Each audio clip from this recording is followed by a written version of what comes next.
నమస్తే. సో మనము కందుల మినిస్టర్ గురించి మాట్లాడుకుంటున్నాం. అంటే ఇప్పుడు ఈయనకి సినిమాకి సంబంధించిన మినిస్ట్రీ ఇచ్చారు. అయితే ఈయన ఇంతకు ముందు సినిమాల్లో వర్క్ చేశారు అని చెప్పేసి మనం విన్నాము.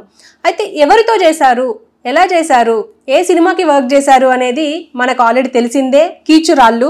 సో ఆ కీచురాళ్ళకు సంబంధించిన డైరెక్టర్ గీతా కృష్ణ మనతో పాటు ఉన్నారు. ఆయనతో మాట్లాడదాం. నమస్తే సార్.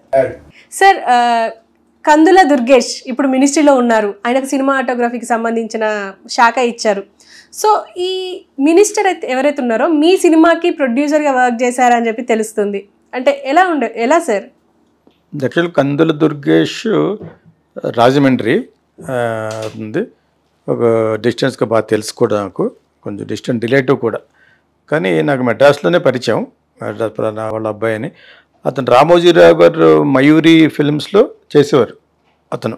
తను కందుల దుర్గేష్ చేస్తున్న టైంలో నేను నా రెండో సినిమా అయిపోయింది, సంకీర్తన కోకిల అయిన తర్వాత కీచురాళ్ళ అనే సినిమా తీద్దామని చెప్పేసి ఎస్టాబ్లిష్డ్ ప్రొడ్యూసర్కి చేద్దామా, కొత్త వాళ్ళకి చేద్దామా, కొత్త వాళ్ళు చేస్తే ఇంకొక ప్రొడక్షన్ నిలబడద్దు కదా అనే ఉద్దేశంతో నేను ఏదో ఒక కొత్త వాళ్ళకి చేద్దాంలే అనుకున్నప్పుడు నాకు ఇద్దరు ముగ్గురు తిరుగుతున్నారు. అప్పుడు మా కజిన్ బ్రదర్ క్లాస్మేట్ ఒక అతను ముల్లపూడి రాంబాబు అని, అతను రాయవరం అనమాట. అతను తర్వాత రాజమండ్రిలో సెటిల్ అయ్యి తర్వాత అతను కూడా మెడ్రాస్ వచ్చి సమ్ గ్యాస్ బేస్డ్ బిజినెస్ ఇది చేసేవాడు అనమాట. అతను కూడా నేను అతనికంటే చిన్నవాడినే, బట్ అతనికి ఒక సినిమా తీద్దామని ఉండేదన్నమాట. ఎవరినైనా కలుపుని తీస్తే బెటర్ కదా అన్నప్పుడు నేను కందుల దుర్గేష్ అప్పుడు నాకు పరిచయం అయితే, అతను మంచి మాటకారి, బాగా మాట్లాడతాడు, వాక్చాతుర్యం ఉన్న వ్యక్తి అనమాట. చాలా బాగా మాట్లాడతాడు యాక్చువల్గా. సో దానికి కూడా ఎగ్జాంపుల్ చెప్తాను. బాగా మాట్లాడతాడని తెలిసిన తర్వాత ఏ సినిమా ఫంక్షన్లకి అతని సంబంధం లేకపోయినా కూడా అటెండ్ అవ్వమని చెప్పాను అనమాట. సో యంగ్ అండ్ ఎనర్జెటిక్ అతనికి ఈ ముల్లపూడి రాంబాబుని అటాచ్ చేశాను. వాళ్ళందరికీ పరిచయం లేదు యాక్చువల్గాను, రాజమండ్రి కానీ పరిచయం లేదు. రాంబాబుది రాజమండ్రి కాదు యాక్చువల్గా, రామచంద్రపురం పక్కన రాయవరం అనమాట. సో అక్కడి నుంచి రాజమండ్రిలో చదువు అయిన తర్వాత మెడ్రాస్లో యూజ్ టు వర్క్, ఒక బిజినెస్ చేసేవాడు అనమాట. సో మా కాలేజ్కి వస్తూ ఉన్నాడు, మెడ్రాస్ క్రిస్టియన్ కాలేజ్కి. అప్పటి నుంచి పరిచయం, నేను డైరెక్టర్ అవ్వడం కానీ అన్నీ తెలుసు, నా చిన్నప్పటి నుంచి తెలుసు అతనికి నేనంటే. సో అయితే అప్పుడు తర్వాత అతను మగరాయుడు అని ఈవి సత్యనారాయణతో కూడా సినిమా తీశారు నా సినిమా తర్వాత, విజయశాంతిని పెట్టి. కానీ నా తర్వాత అయ్యాడు కాబట్టి డైరెక్టర్, అప్పటికి ఇంకా ఈవి సత్యనారాయణ డైరెక్టర్ కాలేదు. సో ఇది వీళ్ళిద్దరిని కలపడం నేనే చేశాను. ఎందుకంటే ముల్లపూడి రాంబాబు కొత్త అని చేత ఎవరన్నా ఉంటే కానీ కొంచెం ఆర్గనైజ్డ్గా చేసుకోలేడేమో అని దుర్గేష్ని రిక్వెస్ట్ చేశాను. మరి చేయలేదు, రామోజీరావు గారి దగ్గర వర్క్ చేస్తే ఎలా చేస్తాడు. అప్పుడు మయూరిలో రిజైన్ చేసి అప్పుడు మా దాంట్లో పార్ట్నర్ అయ్యాడు అనమాట. కీచురాళ్ళు అనే సినిమాకు పార్ట్నర్ ఆ విధంగా అయ్యాడు. తర్వాత మళ్ళీ అది అయిన తర్వాత మళ్ళీ బ్యాక్ టు వాళ్ళ బిజినెస్కి వెళ్ళిపోయాడు అతను. ఒక సినిమాతోటే చేశారనమాట. దాని తర్వాత ప్రియతమ అని నేను 2-3 సినిమాలు తీశాను. యాక్చువల్గా దుర్గేష్ చాలా వాక్చాతుర్యంతో మాట్లాడతాడని ఎప్పుడు చూశానంటే, నాకు కోకిల సినిమా హిట్ అయిన తర్వాత వీళ్ళందరూ వచ్చారు. దాని గురించి దాసనారాయణరావు, మణిరత్నం వీళ్ళందరూ ఒక మీటింగ్లో అప్రిసియేషన్ మీటింగ్ పెట్టారన్నమాట హోటల్ సవేరాలో. సో దాని తర్వాత ఇంకొక ఫంక్షన్లో దుర్గేష్ చాలా బాగా మాట్లాడు, ఒక ప్రెస్ మీట్లో చాలా బాగా. మాకు అంత తెలుగు అంత బాగా రాదు, అంత స్పష్టంగా. దానికి ఒక ఆర్ట్, అంటే ఇప్పుడంటే మాట్లాడుతాను మామూలుగా కలువకలుగా మాట్లాడుతాను, కానీ రిఫైన్డ్ తెలుగు భాష మాట్లాడుతూ సెన్సిబుల్గా మాట్లాడినట్టు అనిపించి కోకిల ఫంక్షన్ తర్వాత మళ్ళీ కీచురాళ్ళు ఆడియో ఫంక్షన్ స్టార్ట్ అయింది కోకిలతోటి. చిరంజీవి, శ్రీదేవిని పిలిచాను. చిరంజీవికి అడిగాడు ఏంటి అనేది. అంటే ఏదో ఒక చిన్న బజ్ ఏర్పడాలి. ఆ రోజులో బజ్ అంటే ఏంటి, పత్రికల్లో రావాలి. మరి ఏమైంది, సోషల్ మీడియా లేదు కదా. ఆ టైంలో చిరంజీవిని పిలిచాను. జగదేక వీరుడు అతిలోక సుందరి జరుగుతున్నప్పుడు చిరంజీవిని, రాఘవేంద్ర గారిని, శ్రీదేవి కూడా నువ్వు కూడా రమ్మని అనమాట. అప్పుడు వచ్చేది. దాని తర్వాత రాఘవేంద్ర గారు మళ్ళీ నేను ఏం మాట్లాడలేను, చిరంజీవిని హీరోయిన్లు పట్టుకెళ్ళి నువ్వు అని అంటే, నేను వాళ్ళని షూటింగ్ మధ్యలో పట్టుకెళ్ళాం ఏవిఎంలో. సో అక్కడ మాట్లాడినప్పుడు శ్రీదేవి భయపడింది మాట్లాడడానికి. నేను మాట్లాడతానని చిరంజీవి తీసుకుని బాగా మాట్లాడి తర్వాత తరంకెళ్ళ భరణి నాకు ఈ సినిమాకి కాదు, వేరే సినిమాకి నాకు రైటర్ అతను సంకీర్తనకి. అతను కూడా జగదేక వీరుల్లో యాక్ట్ చేస్తాడు ఆ సెట్లో. తను కూడా వచ్చాడు, అలాగ నా రైటరే కాబట్టి. మెయిన్ టాకింగ్ అతను మాట్లాడాడు అనమాట. రైటరు, మంచి భాష ఉన్నా తెలిసినవాడు. తర్వాత చిరంజీవి గారు మాట్లాడాడు అనమాట. సో ఈ ఫంక్షన్ లాంటి ఫంక్షన్ అప్పుడు నేను బాలకృష్ణ చాలా ఫ్రెండ్స్ అని చాలాసార్లు చెప్పాను. అసిస్టెంట్ డైరెక్టర్గా ఉన్నప్పుడు జననీ జన్మభూమి చేయటం తర్వాత అతను వేరే సినిమాల షూటింగ్ కూడా ఓపెనింగ్ వెళ్తూ ఉండేవాడు. నేను మంగమ్మ రమణవాడు అని రమణివాడు, నువ్వు రా అక్కడ నేను షూటింగ్ వెళ్తాను బయలుదేరి కార్లో వెళ్దామని తీసుకెళ్ళేవాడు అనమాట.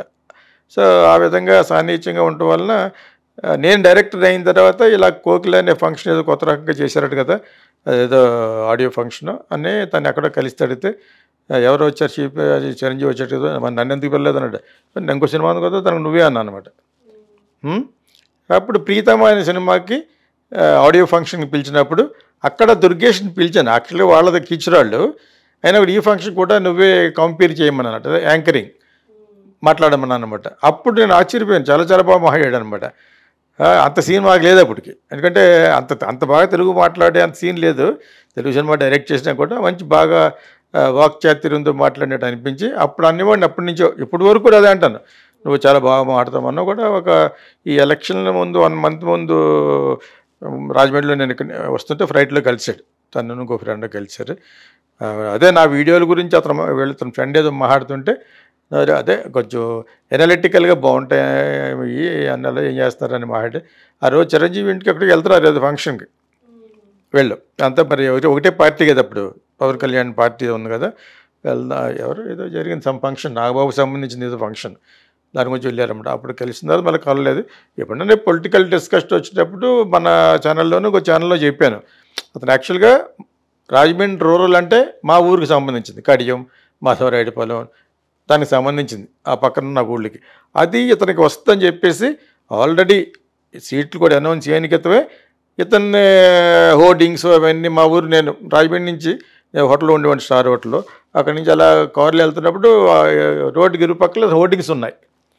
జనరల్గా ఫీల్ అవుతాం కదా హ్యాపీగానే, మన రిలేషన్ ప్లస్ మన ప్రొడ్యూసర్ కూడా మోర్ దెన్ రిలేషన్ ఫ్రెండ్స్ మేము యాక్చువల్గాను.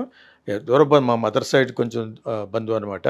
బట్ అదర్వైజ్ నాకు as a friend, as a producer, co ప్రొడ్యూసర్గా పరిచయం అనమాట. ఆ ఇరుపక్కల అది చూడడం వల్ల ఐ వాజ్ లిటిల్ థ్రిల్డ్. ఇతనికి సీట్ వస్తుందని అప్పుడు కూడా తెలియదు కదా నాకు. అది కూడా అడిగాను మొన్న ఫ్లైట్లో కలిసినప్పుడు, ఇలా పబ్లిసిటీ బాగుంది, నేను మా ఊరు వెళ్ళే వరకు నీ హోర్డింగ్లు చూస్తూనే ఉన్నాను.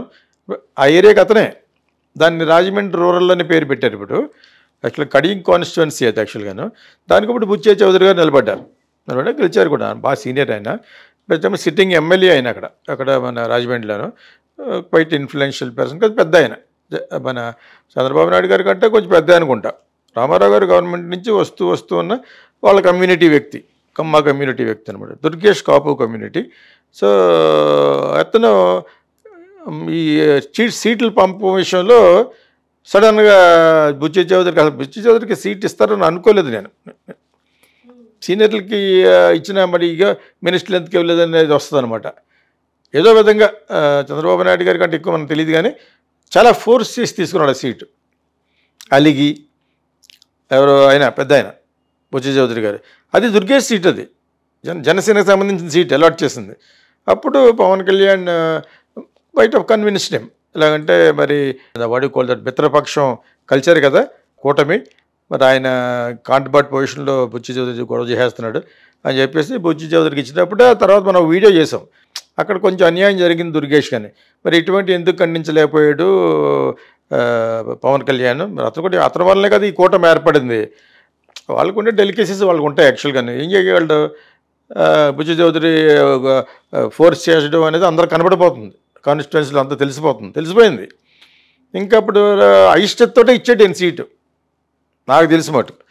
ఎందుకంటే సీనియర్లు ఇంకెందుకని, ఎవరో మన ఆయన కాన్సెప్ట్ ఏంటి, నేను సీనియర్నైనా ఇంకా యంగ్గానే ఉన్నా, జుట్టుకు రంగు గింగు వేసుకుని ఆ టైపులో అంటున్నా కూడా ఎంత అన్నా కూడా నిజం దాగలేదు కదా, నిజం నిప్పులాంటి దాగదు. ప్లస్ యూఆర్ ఓల్డ్ పర్సన్, ఎందుకు ఓల్డ్కి ఇవ్వకూడదని కాదు, బొడి గారు ఓల్డ్ కాదండి.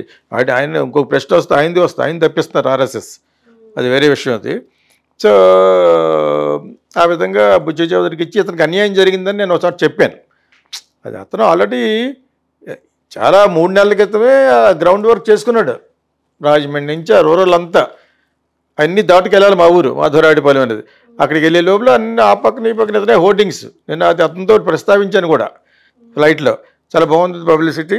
అప్పుడు అర్థమైంది, నువ్వు ఎమ్మెల్యే కానీ ఎంఏ కానీ నిలబడుతున్నావు, అది ఇంకా డిసైడ్ అయ్యలేదు అన్నట్టుగా అన్నాడు అనమాట. So this is what happened యాక్చువల్గా. ఇప్పుడు వెరీ హ్యాపీ. ఈసారి డెఫినెట్గా పవన్ కళ్యాణ్ కొంతమంది డెఫినెట్గా గెలుస్తారు. ఎంతమంది ఫుల్గా గెలుస్తారని తెలీదు. జగన్ మీద ఉన్న ఏహ్యభావంతోటి హేట్రేట్ తోటి గెలిచారని చెప్పాను ఆల్రెడీ ఓ దాంట్లో. సో మోర్ దాన్ వీళ్ళ యొక్క గొప్పతనం కంటే వాళ్ళ వలన గెలిచారని చెప్పేసి. ఒక రాజుగారికి ఇద్దరు పెళ్ళాలు ఉంటారు, ఇద్దరు వరస్ట్ ఫెలోసే. ఒక ఆవిడని బాగా ఉంటుంది మంచి ఆవిడ, ఎందుకంటే అంటే ఆవిడకంటే వరస్ట్ ఫెలో కాబట్టి అది అర్థమైందే కదా. సాధారణంగా వరస్ట్ ఫెలోస్ ఉంటారు వైఫ్స్ పాత్రలో, వరస్ట్ అయిపోయి ఉంటారు అనమాట వాళ్ళు. నేను ఆ సామెత రివర్స్ చేసి చెప్తున్నాను. రాజుగారి పెద్ద భార్య మంచిదంటే చిన్న భార్య కాదా అని, అది కాకుండా దాన్ని రివర్స్ చేశాను. అంటే ఇప్పుడు ఆడవాళ్ళ యొక్క నైజం మారిపోయింది కాబట్టి ఇద్దరు వరస్ట్ ఫెలోస్ ఉంటారు పిల్లల్లో. ఒకదాన్ని మంచి మంచి మంచి అంటాం మనం. ఇప్పుడు పొలిటిక్స్లాగే 3 పార్టీలు ఉంటే 3 చెత్త పార్టీల్లో ఎవడేస్తాడు? నోటాకి వేయడం వలన ఉపయోగం ఉండదు.